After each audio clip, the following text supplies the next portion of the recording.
And it's 1 week since the attack on a Kaduna-bound train, and terrorist and efforts are still ongoing to ensure the safety of other passengers and repair damaged facilities. The Nigerian Railway Corporation says 21 passengers who were on board the train are still missing, while the managing director of the NRC, Fidet Ohiria, disclosed that 2 more persons have returned home in addition to the 170 persons initially reported. That brings the number of safe passengers to 172. Mr. Ohiria noted that attempts are being made to reach the remaining passengers on the manifest. The managing director of the NRC also disclosed that 4 more coaches have been put back on the rail track, with 2 safely moved to Edu and the Rigasa stations. According to him, 2 other coaches are still at the site due to damaged tracks. He also noted that a total of 80 meters of the affected section of the railway has been fixed. Joining me from Abuja studio, security consultant Commodore Abimbola Ayuba. Thank you so much for being on TVC Breakfast this morning. Thank you for having me. Great. Now let's talk about 1 week after the incident, the attack on Kaduna-Abuja train. It's just 1 week after, and a lot of things have happened in between. But what do you make of this situation, a week after? Oh, well, it's first of all, let me commiserate with all those families, Nigerians that we've lost in the unfortunate incident. And a week after, we still calls for sober reflection. Sober reflection because we are yet to get to the root of this terror attack. And I believe with all the efforts and pronouncements from the leadership in the last 1 week, the situation is upbeat, and the responses to the attack is being escalated. However, it will be desirable if we can proactively prevent this kind of incident from happening again in the future. Right. This very past Wednesday, the Nigerian Air Force says it has rained bombs on, in the forest on about 34 terrorists, killing them. What would you make of this? They said these terrorists were behind these attacks. So what difference do you think this will make in the long run?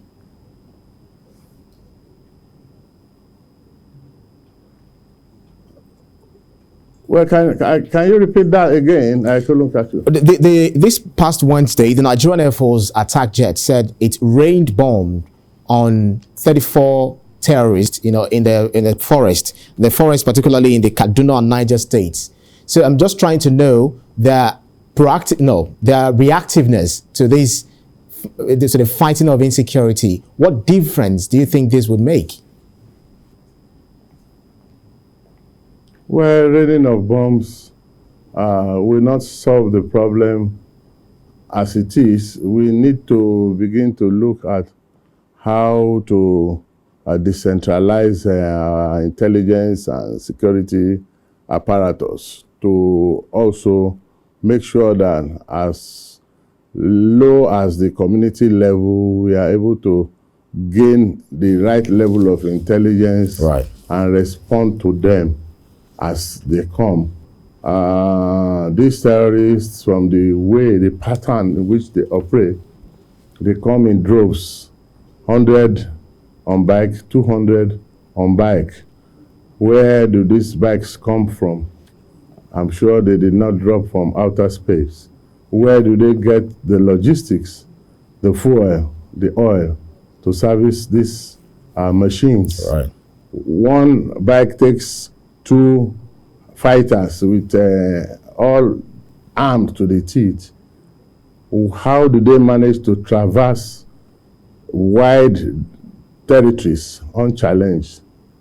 These are things that we need to address right now. There are a lot of under police unchallenged territory, which gives these people freedom of action. And this is what we really need to narrow down on choke them out, and then you can begin to think of mitigating. But so far, so good. We've not recorded any serious case of trials and diligent prosecution of these terrorists to serve as a deterrence to others. So it will appear as if we are playing with them with kid gloves. These are deadly terrorists. They are not unpatriotic. Most of them are not Nigerians. And of course, they will do anything to cause mayhem, cause instability within our territory. That we must stop. That has to stop. And I believe the new directive given by the Commander-in-Chief should be a good warning for the terrorists and should arm the military with that robust rule of engagement that they will necessarily require to deal with the situation. But we must note that the military alone, military action alone cannot do it. We need a lot of intelligence actions and policing actions. All these under-policed territories, unoccupied territories have to be reduced, and we must find a way of making sure that these territories are reoccupied by policing actors, and of course, semblance of normalcy must be made to return to these territories so that we can have exactly the peace we desire. Commodore is very Commodore Ayuba, let me butt in. Let me butt in. Before we change the direction of our conversation, I would like to ask you this question based on what a member of the House of Representatives said, Tanko Sunono, said on our program on Sunday. He says that most times there is always intelligence about these terrorists who are planning to strike. They go to a nearby village they are planning to strike, and they stay there. They don't travel at night. They stay there during the day. And the soldiers, those in the authorities, they have this intelligence, but then nothing is being done. So what would you say is responsible for the military lethargy, in fighting this insecurity to a standstill? Well, it is very easy to sit in Abuja, in the luxury of Abuja, and make criticisms. And make assertions and make allusions.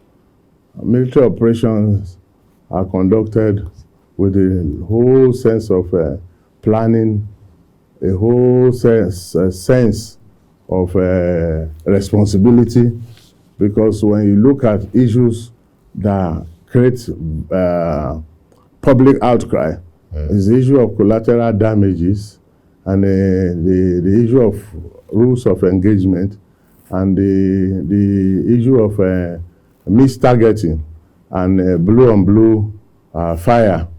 So when somebody brings information has to be processed. It has to be, value must be made out of that information to make it militarily actionable. So you don't just go about bombing or shooting down people who eventually may turn out to be innocent. But when you look at this nature of asymmetric warfare, you virtually, the people who are the terrorists are virtually embedded in our society. There are people and they are sponsored. Sponsors are within our society. They are not spirits. So it is left for the local populace to come out more robustly with the support of the security agencies, because we also know that when they do give intelligence and these terrorists go back on reprisal to annihilate, even destroy entire communities for providing information. So that calls for new ways, new approaches to dealing with this problem. Commodore, as you know, the only Commodore Ayuba, I would like you to, to hang on. Yes, let's change tack of this conversation and look at financing in terrorism, which is, really playing huge role in terrorism. is the lifeline of all operations within the destructive agenda of perpetrators. The terrorists rely on financing from various sources and sponsors to acquire sophisticated weapons and meet their daily needs. So the federal government has on different occasions announced that it has uncovered financiers of terrorism, but up till this moment, no one has been brought to book, giving doubts in the minds of Nigerians on government's resolve to address the issue, like Dubai and the USA, who have sanctioned some individuals found culpable. So the Global Terrorism Index has ranked Nigeria the sixth most affected by terrorism, implying that Nigeria must do more to improve the security situation. So, as a security consultant, Commodore Abimbola Ayuba in Abuja, what do you make of this? Why do you think the federal government is finding it, do I say, difficult in naming, shaming, and prosecuting the financiers of this terrorism? Thank you very much. The wheels of justice grind slowly in this climb. So it will behove on the government to begin to set up special courts to prosecute diligently and deal with all these people found culpable of criminal behaviors and criminal activities, financing of terrorists.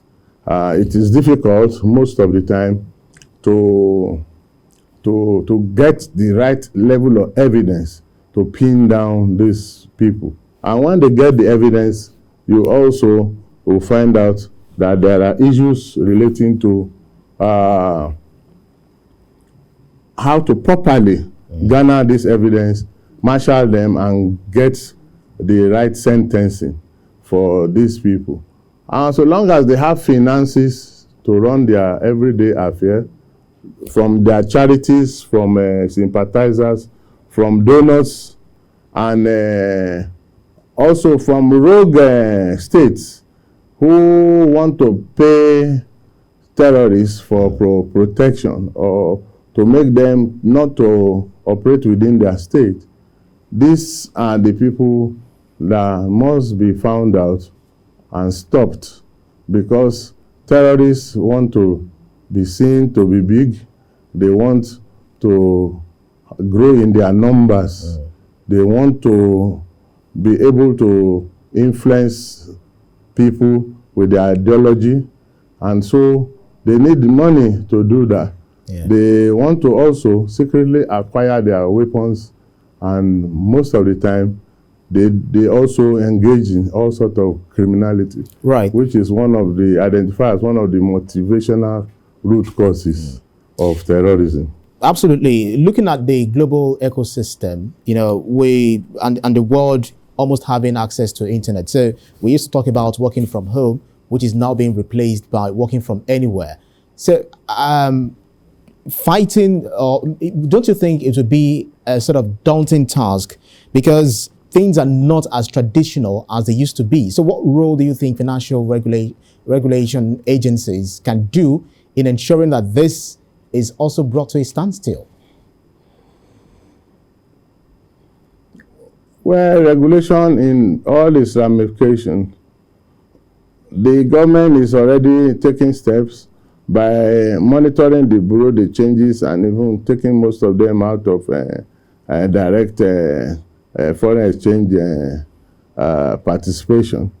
In terms of communication, the government has tried its best to introduce the NIN and some other policies that are making it easier for government to identify who the citizens are.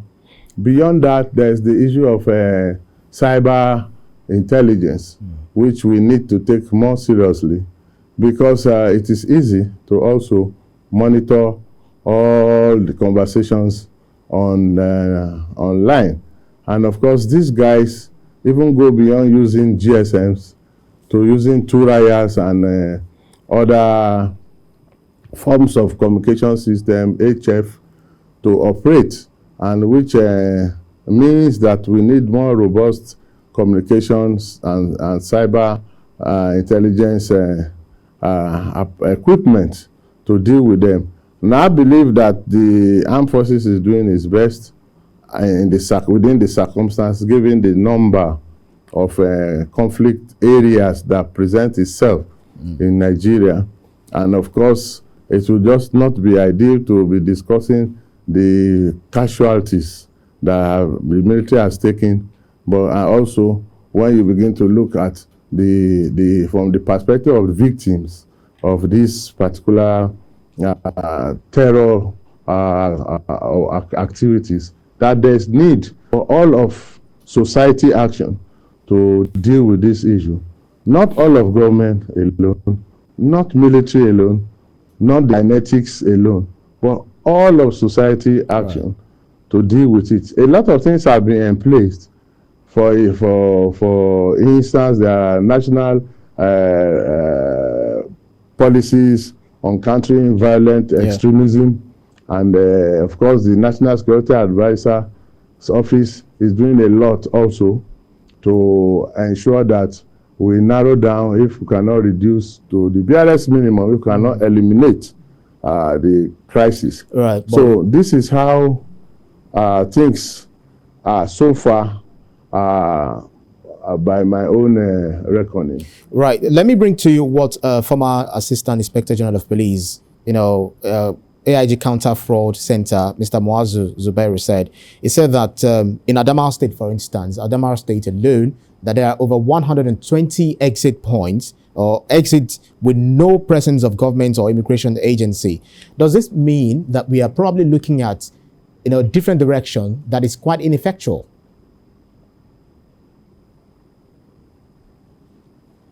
Oh, well, it has always been one of the basic challenges of Nigeria's national security, that porosity of our borders have always been a big issue. And of course, it's even more porous towards the conflict areas, because those government authorities that should have been working, for instance, at the borders, cannot stay there because of the fear of being attrited. And this is why most of the border posts are left open and porous. And for anybody who wishes to come into our territory, having a free reign. So how do we plug this porosity of our borders? We have to take very decisive decisions to stop it. I had once said on this program and other fora that we will need to begin to consider fencing our borders, especially in the threat axis, and making sure we apply technology in addition to fencing our borders. A lot of people say, where do we find the money? But when we stop also spending money on the other irrelevant needs or irrelevant consumptions, we will find enough money to build very strong fences around our borders, and only leave open anywhere we wish our brothers on the ECOWAS sub-region to enter our country from. We just have to make up our mind that we want to secure our land, and we don't just want to be a big brother that is going to be defeated by even these minors in our sub-region. So it calls for a quick thinking. It calls for new ways of getting things done, and that is my position on that. All right, so part of these new ways is, I'm not sure how much of interagency collaboration you've observed among our security agencies. These resources, how much do you think we are rallying all of these resources that we have to effectively deal a death blow on these insurgents, making sure that at the end of the day, Nigeria becomes a peaceful country? Thank you very much. The greater part of moving things forward in terms of interagency cooperation is for us to now ask very honest questions. Do we need so many agencies of government all drawing from the national resources and most of them doing almost nothing? If you look at the theaters of operation today, you will find very few, maybe 5 or 6 credible agencies operating in those theaters. And of course, the armed forces is leading in those conflict zones. And you will even find the presence of NGOs and volunteer groups much more than you will find the presence of the police or the civil defense or the customs or the others, a whole gamut of them. So we have to see, probably there will be need to create a new force. There was an initiative to form a national guard, which will have formed that kind of buffer between border agencies, border security, and of course will have enough hands drawn from all the services put together to quickly respond to some of these things. But now that that initiative collapsed, I think under the era of General Abacha as head of state, and that initiative has died. We have vast on police, on governed spaces, and that is where these terrorists explode. They have nothing to do. All they do every day is to think of creating mayhem, attacking soft spots, and doing terrible things, and causing government a lot of pain, and causing the entire society to pay for the cost of responding to security. The cost of providing security is huge, and of course it's taking off quite a lot of chunk from other social services that need to be. That's why I said there may be need to return back or return to the issue of community policing, state policing, which have been rejected as much as I can remember. If we have community police, if we have state police, and they are well equipped, at least to resist or delay any action, these people, we see that it will be dangerous for them to just mount operation 200 fighters riding on bikes to attack a train that's providing the only safe means of communication between the capital and another regional hub. It tells us that the federal capital is also not safe. Well, Commodore Abimbola Ayuba, we really appreciate you for your keenness of insight into the security challenges Nigeria is facing. It's something that we can always continue to talk about, but we sincerely hope that this is brought to a final conclusion so that they are dealt with conclusively. Security consultant, Commodore Abimbola Ayuba, thank you so much. Thank you for having me.